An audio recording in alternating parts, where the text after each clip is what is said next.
Ever seen a bird that's basically the ultimate travel champion? But before we continue, smash that like and subscribe if you wish you could fly around the world for free. All right, meet the albatross.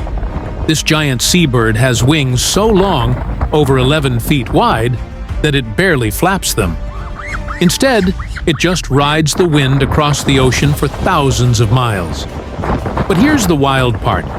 While they're legendary in the air, on land, they're super clumsy, like penguins tripping over their own feet. Still watching, right? Because this is the craziest fact. Albatrosses can sleep while flying.